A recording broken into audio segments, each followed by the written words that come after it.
George Arthur Jr.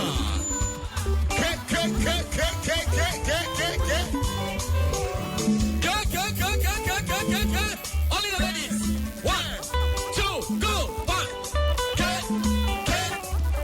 Hey! The men in the house. Let's go. Hey! Yeah! Everybody for the last time that we get out of here.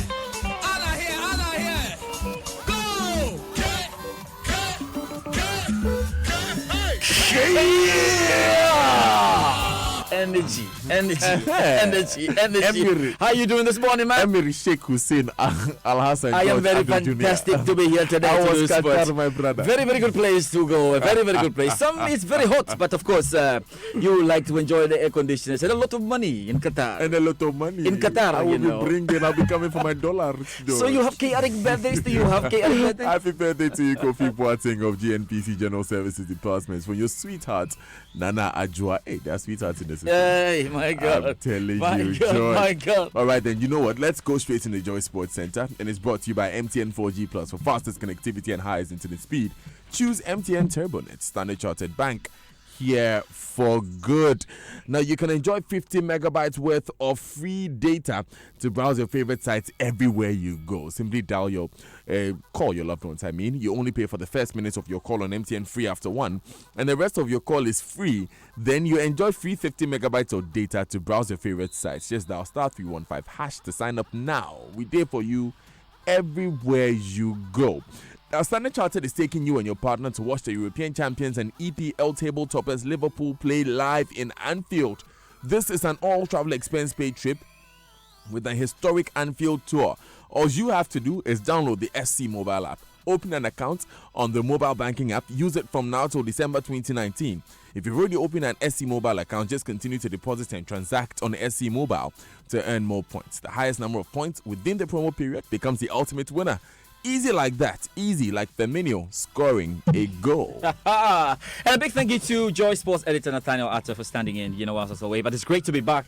And let's begin this morning. And there's no better place to start at the Sports Center. But of course, we have to talk about this than the heartache for Ghana as Black Stars B failed to defend the Waffle Cup of Nations title. Now, Ghana lost 3-1 to host Senegal on penalties before it ended 1-1 in extra time. Poor kicks from Justice Blay and Augustin Okra gave the Senegalese their first Waffle trophy. Ghana coach Max Okunedu was disappointed with the outcome of the game. And we have to thank our fans back home for disappointing them. Though we played our best, but I think it wasn't just enough. We didn't disgrace ourselves. I think the boys did their best, and we are happy with the performance of the team so far. I think losing in the finals on penalties, I think is not too bad. Yeah, they scored and we replied, but we thought that we could win the game. We brought on some guys that could score goals and could play penalties as well. But it's just unfortunate that our kicks were not too good today. The kicks is the problem. The penalty kicks were interesting. Anyway, but it's... but we have to thank Max Okunedu for disappointing us. Jolly. Coach Max Okunedu, anyway, he's won it before. And then the boys disappointed him, I think, with the kicks. Huh? Yeah. And we have been disappointing ourselves over the years with the kicks. So let's just thank ourselves. Well, let's talk about Senegal, because they repeated what Ghana did 2 years ago when the tournament was hosted at the Cape Coast Stadium. Now, they gave the home fans something to cheer about. This excites their coach, Senye Salou. Ghana was a good team. Ghana will have a lot of experience with our players with a lot of experience. That's why it was important for us to be carried on the field, to try to keep the ball, to move the ball one side, another side, to use our speed. In fact, we don't score, but at the extra time we score. But I'd like we take a goal from corner. But it's experience for them. It's our young players. We have not to play this kind of goal. But first, I have to congratulate them. I have to say thank God. It was very important for us to win this tournament because we started our preparation since 3 months ago or 4 months ago. It was important to win this tournament. Important for me because I am the first coach to win one trophy continent in Senegal. It's the African game in Congo. And second, I win another game because this year Senegal lost many final, 20, yes, in Egypt, it was important for us to win, to break every time this kind of thinking. But that's why it was important for us to win, to take a new challenge. Yeah, it's just a case is broken. Now Senegal can go on and win trophies. That's He what should we're stop waiting doing for. Yes. Tuno. That's how to score as he's talking on Ghana. but look, let me say good morning to Serene Mbaye. He's the head of DHL West Africa. Okay, good. He's Senegalese, right. and he's doing the listing now. And Nana Kwesi Ewa, you are a Ghanaian married to a Senegalese. I wonder if you can mourn our loss. Black Stars B captain Chafi Mumuni won the Golden Boot after emerging the tournament's top scorer with 4 goals. Away from the Black Stars B, the Black Stars A group for the 2021 AFCON qualifiers is now complete after Sao Tome impressively beat Mauritius 2-1 yesterday to advance on a 5-2 aggregate. Sao Tome are joining Ghana, South Africa and Sudan in Group C to battle for the 2 slots for the flagship tournament in Cameroon. The Black Stars will travel to face Sao Tome a week after hosting South Africa in the opener. Elsewhere, Gambia won 3-2 on spot kicks to progress to Group D of qualifying, where they'll meet Democratic Republic of Congo, Gabon and Angola. Chad edged Liberia 5-4 to make it through to Group A of qualifying, where they face Mali, Guinea and Namibia.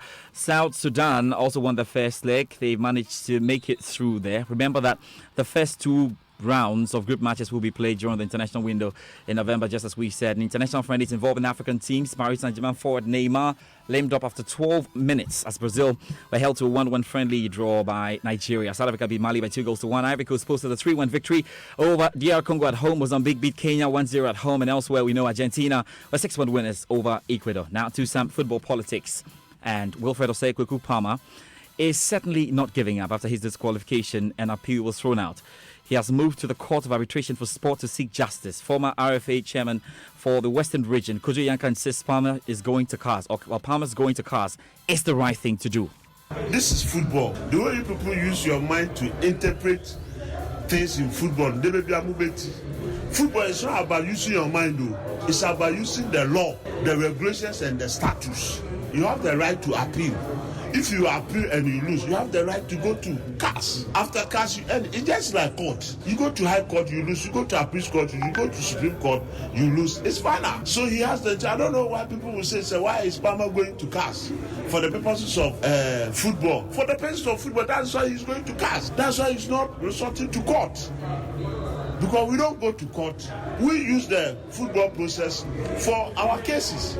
So if somebody goes to court, the person is rather not being fair to the association. Meanwhile, Kwekwe, a former ESCO member who is now vying for a slot on the new Executive Council, believes the football community have been given a second chance to right the wrongs.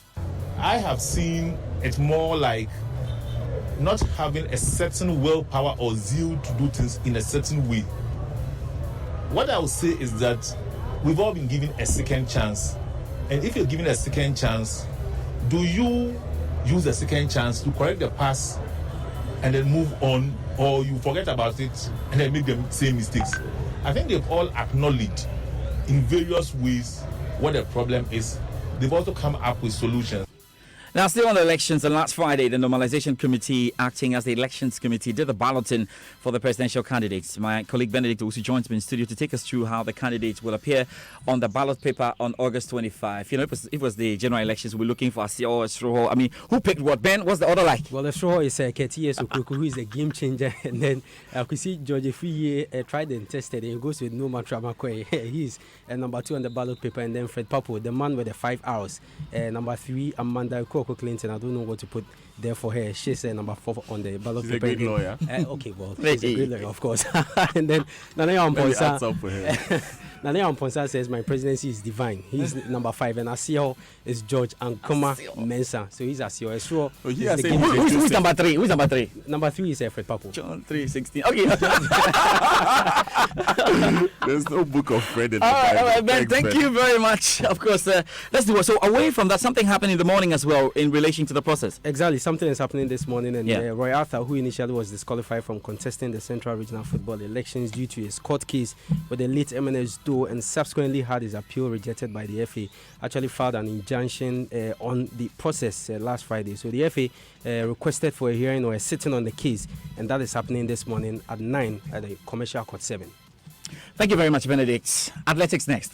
Bridget Kosgei of Kenya heading for something absolutely incredible here. Paula Radcliffe's record has stood since 2003. 2 hours, 15 and 25. This is Bridget Kosgei of Kenya coming to finish in a phenomenal time. This is unbelievable. Nobody's ever seen this. She's already got her arms up in celebration. The greatest ever performance in the marathon distance by a woman, by a long way. She's going to obliterate the world record. It's just outside 2:14. Bridget Kosgei has made history. And there was history there, and the women's marathon, Bridget Kosgei, making it wonderful, wonderful one there. I remember that Ethiopia's Babel Yahanase actually finished second in Chicago, 6 minutes, 47 seconds behind. Now, Eliud Kipchoge has become the first athlete to run a marathon in under 2 hours, beating the mark by 20 seconds. Now, the Kenyan covered the 26.2 miles, that's 42.2 kilometers in an hour and 59 minutes, 40 seconds, and that was really good. He was able to establish that in Vienna, Austria, and he made a lot of waves out there in Kenya.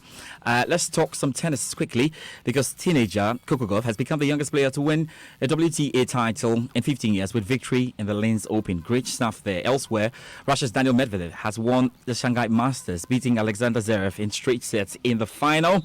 In football, we know Gareth Bale's excellent equaliser helped Wales to hold the 2018 World Cup finalist Croatia in a bad-tempered contest in Cardiff. And we can talk about Formula One, because Valtteri Bottas won the Japanese Grand Prix, and with his teammate Lewis Hamilton third, behind Ferrari's Sebastian Vettel, securing a Formula One record 6th straight World Championship double for Mercedes. Jack Nichols has more. Once again, a front-row lockout for Ferrari fell apart in the opening laps. Sebastian Vettel got a poor getaway, allowing Valtteri Bottas to jump into a lead that he never lost. And Charles Leclerc collided with Max Verstappen at the second corner. All of that essentially summed up their season, where they've had the pace but not been able to deliver with the race results.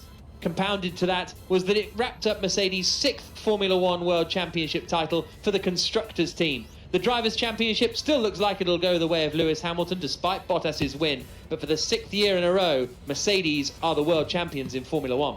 And you know, it breaks the record set by Michael Schumacher and Ferrari from 2000 to 2004, and it confirms Mercedes' team as the greatest F1 in history. Is that okay? That's it for the Joy Sports Centre. Hope you have a wonderful, wonderful, wonderful, wonderful show, and it's great to be back. Great to have you back, George. Sports Track at 1:10 p.m. Do join us then. All right, then have a super day, and thanks so much for joining us. We take just a few messages. When we come back, we do the groove, and then we head into, you know what, George, this discussion about